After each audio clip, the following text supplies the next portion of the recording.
BPFनि आदर्शखौ मोजां मोननानै UPPL आरो गुबुन गुबुन दोलोनिफ्राय गासै 60नि बांसिन BPFआव जयेन जाफैदों।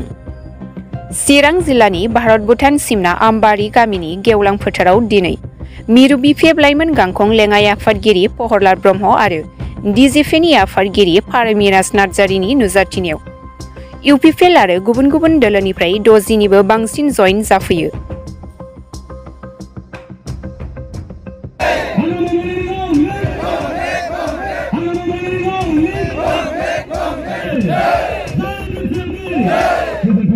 दिनै बेहाय हाथिसार प्राइमारिनि सिङाव मोनसे जयेनिं हाबाफारि जादों। बेवहाय गोबांथार दिनै बेहाय जयेन जाफैदों। खोब गोजोननाय मोनदों जे दिनैहाय बे जोंनि BTC ओनसोलाव थानाय मोनफ्रोमबो खनानि मानसिफ्रा दिनैहाय BPF न'खर न'खर BPF न'खर नांगोल बे दोहौआ बयनावबो नांबाय बे फोरमान जादों। ओंखायनो दिनै नैबे हाथिसार ओनसोलावबो दिनै रायजो राजाफ्रा बुजिनानै प्रमद बर' दैदेननाय सरकाराव जेबो जाला, जोङो बेवहाय थायोबा गोग्लैसोनानै थासिगोन, जेबो उन्नति जानाय नंला, गथ' गथायफोरनो जों साख्रि बाख्रि होनायनो हाला, गथ' गथायफोरनो जोङो टिका थुख्लि होनो हानाय नंला, बेबादि साननानै गार्जेनफ्रानो दिनै गावसोरनो गोसो जानानै दिनै बेवहाय जयेन जाफैदों। बे फिसा ओनसोलाव हयथ' बेवहाय गामि दरब्रै दरबासोआनो गैया, बिनि बुजिनाय माखासे रिटायार्ड टिचारफोर, बिनि माखासे गोरों गोराफ्रा दिनै हाबाफारियाव बाहागो लाफानानै जयेनिं हाबाफारिखौ दिनै मदद खालामदों। बेखौ मिथिनानै आरो बाहागो लानो मोननानै आं जोबोद गोजोननाय मोनदों। गुबुन दोलोआव हाबनानै दा बिनि सोमोन्दै मा फोरमायगोन? चन्दन ब्रह्मआ थांनाय फैनायनि खुनु बाथ्रा गैया। BPFआ हारसिङैनो गोराखा, चन्दन थाब्लासो BPFआ गोख्रोंमोन बे नङा। जोंना BPFआ BPF, दला रावबो बेक्तिगत मानसिनि नङा। गाबोन हाग्रामा महिलारियाबो बैसोजों माजों BPF दोलोखौ सोरबा सासे नेतानो गथायलांनांगोन बा रायजो राजाफोरनो गथायनानै होलांनांगोन। दलाव मावनाय मावैया गावबागाव बेक्तिगत सान्थ्र'नि खोथा। माने चन्दन ब्रह्मआ BPFआव थानायनो खेबथाम केबिनेट मन्त्रि जाखांबाय, खेबसे डेपुटि चिफ जाखांबाय। दा बेवहायबो बेनो थोआखैब्ला थांनाय बाराव गाव इलेक्सनाव जेनदों, बे गावनि भुलावनो जेनदों। जोंनि बे ओनसोलनि सिडली समस्तिनि रायजो राजाफोरखौ थगायनाय, लाइमोन सेंग्राफोरखौ खामानि होगोन होननानै थगायनाय, बिराद फैसा लादों, सोरनिफ्रायबा 5 लाख 6 लाख 10 लाख 20 लाख 50 लाखसिम फैसा लानाय, बेफोरबायदि खबरा जोंनि खोमायाव हाबफैगासिनो दं। दा दिनैहाय बिथाङा बै गथ' सेंग्रा सिख्लाफोरखौ थगायनानै, बै माखासे माहाजोन मानसिफोरखौ थगायनानै दिनै जे खामानि होगोन होननानै फैसा लादों, दा बिराद गिदिर रेडि जानानै दं।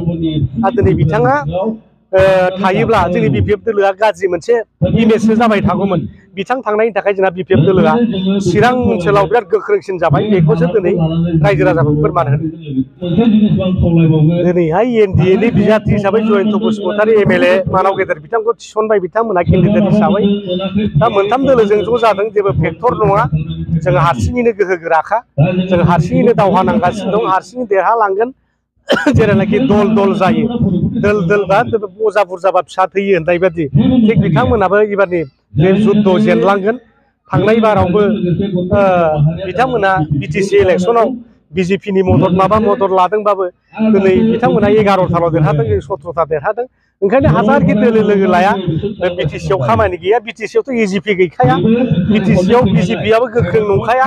दा हाजारखि दुरबलजों दुरबल लोगो लानानै सक्तिशालि जायो बे नङा। सासे दावहारुआ हारसिङैनो हाजार जन दिनै माने सुथ्रुफोरखौ दावहा नांनानै दिनै फेजेननानै रायजोखौ सेनानै लानो हायो, दावहाखौ फेजेननो हायो। दा जोंना खाम्फा बरगयारि हारसिङैनो जथेस्थ', हाग्रामा महिलारि हारसिङैनो जथेस्थ', BPF दोलो हारसिङैनो जथेस्थ', रायजो राजाफ्रा जोंजों दङ।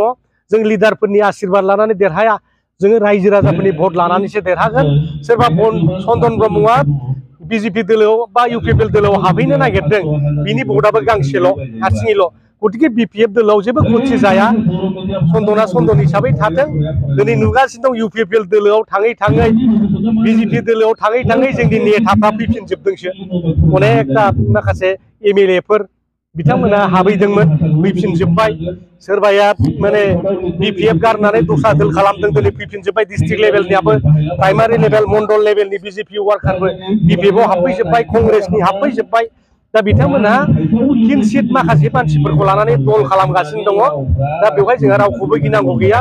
फेक्टरनि खोथाथ' बे फेक्टर जायो एसे एनैया बे माने फेक्टर गैयाबा अंखबो जाखाया नालाय दा गावनि सुथुरखौ जों दुरबल होननाबो सानना लायाखै जोङो बिसोरखौ गोरा होननानै सानना लादों ओंखायनो बिथांमोननिफ्राय बोरै गोहोगोरासिन जाहाथे जानो हायो बिथांमोनखौ दावहायाव बोरै फेजेननो हायो बिनि प्रस्तुतिया बिनि ट्रेनिं बिनि वार्कशपफ्रा जोंहा अलरेडि जाबोगासिनो दङ दा जोङो खालि वार्कशपआ जोब्बाय ट्रेनिंआ जोब्बाय जोंनि सान्थ्रिफ्रा रेडि जोबसै दावहा स्टार्ट जाबाय दा जोङो दावहाथिलियाव ओंखारदों दिनै गामि गामि हाबदों न'खर न'खर हाबदों दा बेवहाय जोंनि गासिबो सैन्यआ ट्रेन हिसाबै जों बेवहाय खुनु सुथुरा जोंजों फेस खालामनो हाया जोंहा बेहाय फोरमान जाबाय जों प्रुभ खालामनो हाबाय बेसेबांसिम भट मोननानै जोङो दिनै 7 लाखनि बारा भट मोननानै देरहागोन बे खाथां जानानै दङ दिनैहाय माने 14 लाखनि बारा भट 80% फल जायोबा 12 लाखसो फल जागोन बेवहाय दा बेवहाय जुदि जों 7 लाख मोनो होमबा जोङो देरहाहैखानाय बेवहाय जों हिसाब खालामदों मोनसे समस्थियाव जुदि जोङो 25,000 30,000 जुदि 25टा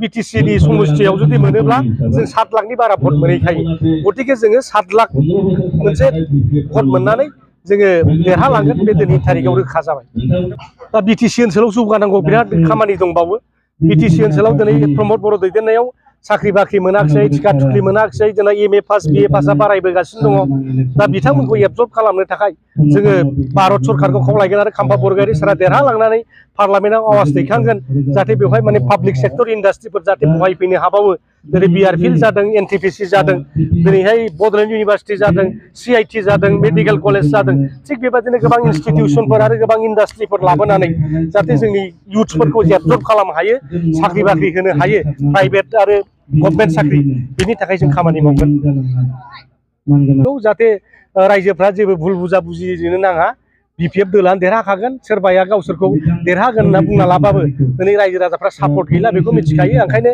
समग्र जोंनि BTC बासि क'क्राझार लकसभा समस्थिनि साफ्रोमबो रायजो राजाफोरखौ खावलायगोन जाहाथे नोंथांमोनहा BTCआव आरो मोनसे सोलायनाय लाबोनो थाखाय प्रमद बर'आ जे थगायनानै जादों अपसासन खालामदों जोंनि मानसिफोरखौ गोदाव सोराव खालामदों NDBफोरखौ गोदाव सोराव खालामदों NDBफोरखौ जेलनिफ्राय बख'वाखै केसफोरखौ फोजोबना होआखै BTR सुक्तिनि दफाबाबो मोनसेबो मावफुंजाला दिनै इन्डिया गभर्नमेन्टआ स्पष्ट बुंना होबाय दा बिनिखायनो बिनिफ्राय जों रैखा मोननो थाखाय जाहाथे जोंनि BTCआ शक्तिशालि जाफिनो दानि बादि MCLAफ्रा जाहाथे सासे सासेल' बडिगार्ड लाल बाथि गैया मा गैया पावार गैया जादों जाहाथे बे पावारखौ जों मोनफिनो साख्रि होनो हानाय पावारखौ मोनफिनो BTCआव थानाय लाइमोन सेंग्रा सिख्लाफ्रानो टिका थुख्लिखौ मोनजोबो साख्रिखौबो मोनजोबो बिनि थाखाय जोङो खामानि मावगोन ओंखायनो रायजो राजाफ्रा जोंखौ मदद हो जों रायजो राजाखौ मदद होगोन रायजो राजाफ्रा अननाय हो जों अननाय होगोन दा गोजोन हिसाबै बे मोनसेल' बाथ्रा जेसेबांनाखि उग्रपन्थी संगठन दं बे KLOआनो जा NDBआनो जा आदिबासिनि 3-4 संगठनफ्रानो जा बिथांमोनासो मानसि खावनाय मानाय बुथारनाय बे खामानिखौ मावबाय थादोंमोन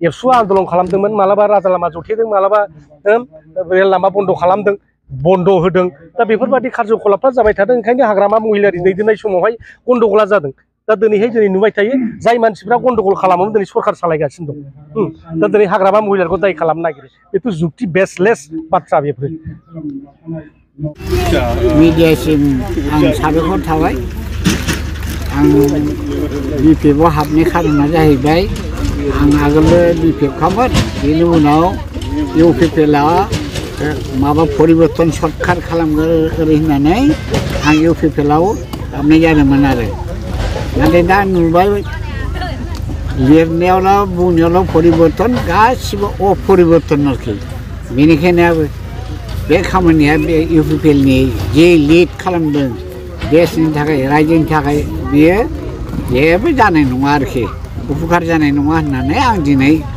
BPFजों आं आखाइ हमफिननाय जाहैबाय आरोखि बेखिनिखौ बुंनानै आं फोजोबबाय जोंहा मानगोनां मिडियानि सिमां साबायखर बावग्रोनाय जाबाय आङो सिगाङाव UPPLआव खामोन दानिल' नंला गोबावखासै अपोजिट सिस्टेमा जानानै थानाया आङो माखासे नैबे थांनाय दानि सोलिबाय थानाय सरकारनि जा देरहाहोनांगौआव आङो गोबां खस्थ' मोनदों मानो होनोबा बिदिनो मोनाफ्राव बा सानफ्रावबो एसे डिउटियाव एसे गावजों गाव थरख' बेथरख' जालायदों दा बेवहाय आङो एसे दानि सरकारखौ नायसनजानो लुबैदोंमोन खस्थ' मोननाय हिसाबै दा थाङै थुङै आंनि मेगनजों नुनायाव ससियेल मिडियायाव नुनायाव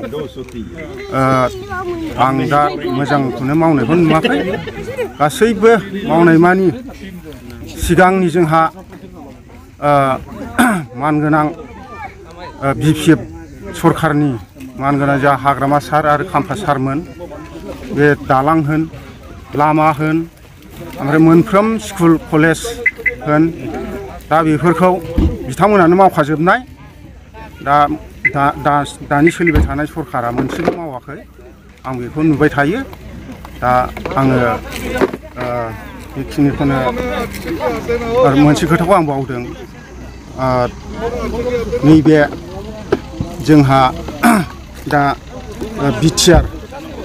बिटिआर सोदोबा आर्मानि रिजोनानो जाहैबाय नङा होमबा रायजोफोर दा बे आर सोदोबानो माने गाज्रि देखायनाय जादों आरो माने थाखा लानानै दसे जिरायनानै थाथ'नोसै गावबागाव थफ्ला लानानै जोंनि मावनांगौ